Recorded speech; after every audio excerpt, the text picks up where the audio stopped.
ప్రస్తుతం మనం పాడేరు జిల్లా డుమ్మిగూడ మండలం అమ్ములపుట్టు గ్రామంలో మనం వచ్చాం. మూతాతల నుంచి ఇక్కడ ఉన్నారు, నివసిస్తున్నారు. గిరిజనులు కానీ మా గ్రామస్తులు కానీ చేస్తున్నారు. కానీ ఇప్పటి వరకు ఏ సమస్య పూర్తిగా స్పందించడం లేదు ప్రభుత్వం. ఇది మనం ఎప్పుడు వచ్చి కొట్టుకుపోతుంది కాలువ ఇది ఎంత కొట్టుకుపోతుంది, ఎప్పుడు వచ్చి ఇదంతా కొట్టుకుపోతుంది. ఇదంతా కొట్టి మళ్ళీ క్లీన్ చేసి మళ్ళీ ఇదంతా వేసి పెడతారు. ఈ ఊరికి ఇదే దారి, ఇది లేకపోతే ఇంకా రారు. 2 రోజులైనా 3 రోజులైనా ఊరు బయట రారు అసలు. ఓకేనా? అది ఈ ఊరికి కళ్యాణ్ గారి వరకు ఇది చేరేలాగా మనం చేసి ఈ ఊరికి మంచి రోడ్డు అయిపోయింది చాలా మంది.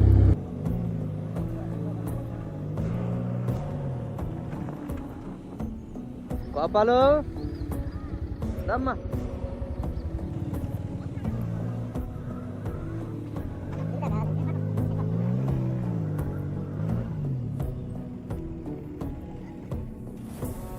వీళ్ళు పడుతున్నటువంటి ఇబ్బందులు కానీ వాళ్ళని అడిగే ప్రయత్నం చేద్దాం. రోడ్డు కొద్దిగా అవసరం ఉంది. రోడ్ బాగా వరదలు వచ్చే టైంలో మీరు ఎట్లా మీరు బయటకు రావాలంటే ఎలా? బయటికి వెళ్ళాలని కొద్దిగా కష్టం అయిపోతుంది. అనుకోవటం వేరే మార్పుల మీద వెళ్తున్నారా? వేరే స్కూల్ ఉందా?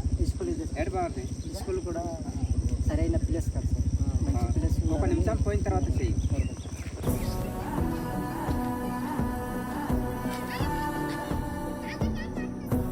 ఏ పంటలు పండుతాయి? ప్రధానంగా అయితే మాకు వరి పంటలు పండుతాయి సార్. పొలం ఉంది. అలాగే మేము సోళ్ళు చేస్తాం సార్. సోళ్ళు అలాగే ఏంటి తల్లి అది? ఓకే, దంచలేదు.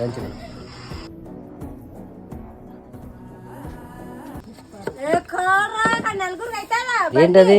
ఇది దేనికి తాత? దేనికి కాదు కానీ క్లాస్ నువ్వే క్లాస్ తల్లి? సెకండ్ క్లాసా?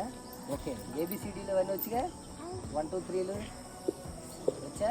బాగా నేర్చుకుంటావా? ఓకే, ఏబిసిడీలు చెప్పు.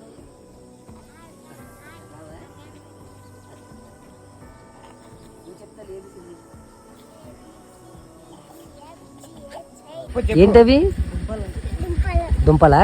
ఓకే, నాకు ఇస్తావా? మీకు పథకాలు అట్లాంటివి ఇవ్వట్లేదు? అలాంటివి అస్సలు లేదు. ఏ ప్రభుత్వం కూడా మాకు గేదర్ చేసి ఈ సమస్య ఉందని పట్టించుకోవటం లేదు. దానికి ఏదన్నా గవర్నమెంట్ తరపు నుంచి ఏదన్నా చిన్న యంత్రాలు ఎటువంటి సమస్య ఎటువంటి వార్ధిక సాయాలు లేవు సార్ మాకు. మా సొంతంగా దుక్కి దున్ని అన్ని పంటలు. కూరగాయలు ఎట్లా? కూరగాయలు పండిస్తాం సార్. క్యాబేజీ, టమాటా, మిరప, క్యారెట్ అలాంటివి పండిస్తాం సార్. అంగడి ఎక్కడ?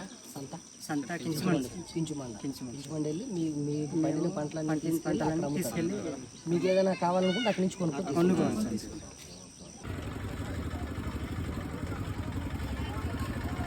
సంతలు తీసుకెళ్తే రేట్లు అనేది సమయానికి ఉన్నాయి సార్. సమయానికి రేట్లు ఉంటాయి, సమయానికి లేదు. డోలీ మూతలు ఇంకా ఉన్నాయా? డోలీ మూతలు అయితే అక్కడ గడ్డ వస్తే మరి దాటడానికి డోలీతోనే తీసుకెళ్ళి దాటించాలి సార్.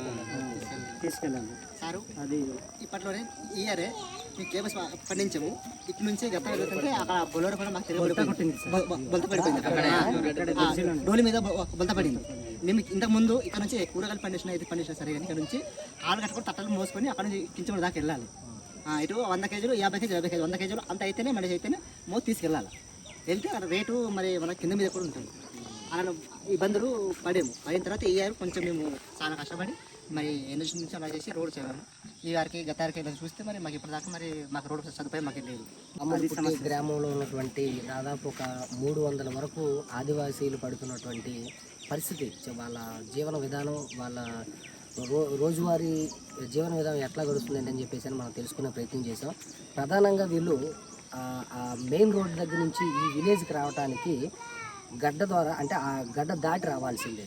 ఒకవేళ ఎప్పుడైనా కానీ వరదలు వచ్చినా కానీ, లేదంటే పూర్తి స్థాయి ఎక్కువ వాటర్ ఫాలింగ్ వచ్చేటప్పుడు అయితే కనుక వీళ్ళు ఈ గ్రామం నుంచి బయటికి లేదా బయట ప్రాంతం నుంచి ఈ గ్రామంలోకి ఎంటర్ అయ్యేటువంటి సిచ్యువేషన్ అయితే కనపడట్లేదు.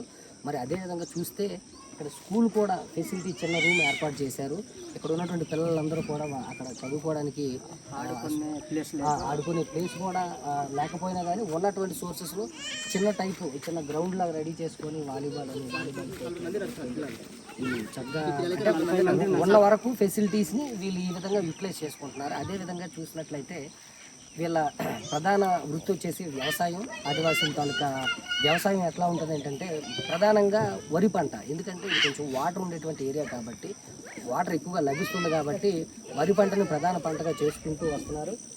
అయితే ఈ వరి పంట పండించడానికి గవర్నమెంట్ తరపు నుంచి ఎలాంటి పనిముట్లు కూడా సబ్సిడీ ద్వారా రావట్లేదు. వస్తే కనుక ఇంకా మెరుగైనటువంటి విధంగా మెరుగైన విధంగా ఉంటుందని చెప్పేసి చెప్తున్నారు. అదేవిధంగా వీళ్ళు ఇంకోటి ప్రధాన పంటగా చేస్తున్నటువంటి కాఫీ మిరియాలు పంట కూడా వీళ్ళు చేయడానికి సరైనటువంటి గవర్నమెంట్ తరఫు నుంచి ఎటువంటి కూడా సదుపాయం లభించట్లేదు. కొద్దిగా ఆర్థిక సాయం ఏదైనా ఉంటే ఇంకా ఆ పంటను ఇంకా మెరుగు రకంగా పండిస్తామని చెప్పేసి తెలియపరుస్తున్నారు. అదేవిధంగా ఈ రోడ్ల పరిస్థితి కూడా సాధ్యమైనంత వరకు సిమెంట్ రోడ్ అయినా కానీ వేయగలిగితే, ఆ దగ్గరలో మనం ఆల్రెడీ చూపించాం, ఆ గడ్డ ఏదైతే ఉందో చిన్న టైప్ ఆఫ్ బ్రిడ్జ్ లాగా కాస్త కట్టి ఈ ప్రాంతంలో ఉన్నటువంటి ఈ గిరిజన వాసులు, ఈ ఆదివాసులని వీళ్ళ జీవన విధానాన్ని మెరుగుపరిచేటువంటి ప్రయత్నం చేస్తారని చెప్పేసి నేను తెలియపరుస్తున్నాను.